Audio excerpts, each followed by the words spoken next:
活到100歲先知道，將蓮藕同粉葛一齊上鑊煮一煮啊，作用竟然咁犀利㗎，解決咗家家戶嘅煩惱。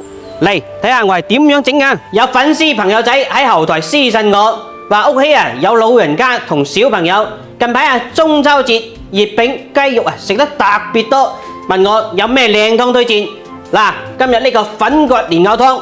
你記得點讚收藏一下啦，多啲煲俾屋企人飲。蓮藕呢記得啦，唔使去皮啊，用呢個鋼絲球呢側一側表面就 OK 噶啦。粉葛呢記得啦，一定要去皮啊，因為呢皮上面啊有好多泥塵同埋蟲眼嘅。呢個鹹橄欖呢洗一洗表面嘅鹽呢，將佢拍爆一下，放入去一齊煲。好，開工，首先處理一下啲食材先，水緊之後呢放入材料，蓮藕去成皮咁樣就得噶啦。粉葛、焯好水嘅排骨、墨魚，老人家飲呢就放眉豆，年輕人呢就放綠豆、陳皮、2塊薑片、鹹橄欖，扣蓋呢煲佢個半鐘頭，呢啖湯就飲得噶啦。夠鐘，睇下煲靚湯先。哦，哇，成個廚房啊都係呢個墨魚香氣啊，真係正啊，連湯色啊都唔同嘅。煲咗個半鐘頭啊，咁樣嘅湯色，啲蓮藕啊煲到出晒味啦。你睇下啲排骨，你煲唔煲到咁嘅顏色啊？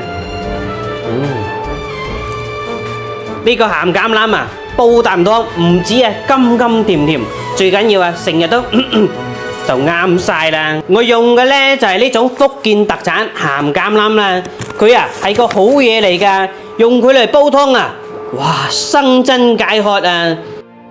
而家秋風起，特別乾臭㗎，記得啦，要多啲煲啲湯水嚟潤一潤自己啊！19個9到手係一大包，個個都肥嘟嘟㗎。想飲啲清甜回甘嘅靚湯，建議你啊都可以拍一單返去試一試啊！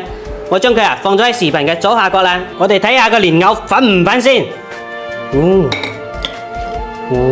你睇下，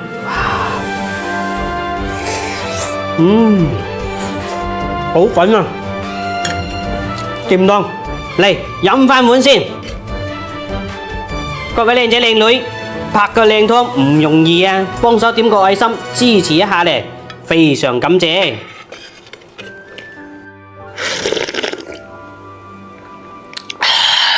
呢啖湯掂當啊，墨魚嘅香氣加埋鹹橄欖嘅甘香，甘甘甜甜啊，真係正啊！呢個湯讓你飲完又想飲。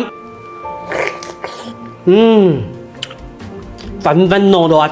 記得啦，呢個湯啊，加咗鹹橄欖唔使放鹽噶啦，一煲湯啊放佢3、4粒，啱啱好噶。如果啊你都想煲呢啲咁靚嘅湯俾屋企人食啊，記得啦，點讚收藏一下，或者啊轉發俾你嘅屋企人，等佢哋煲俾你飲啊！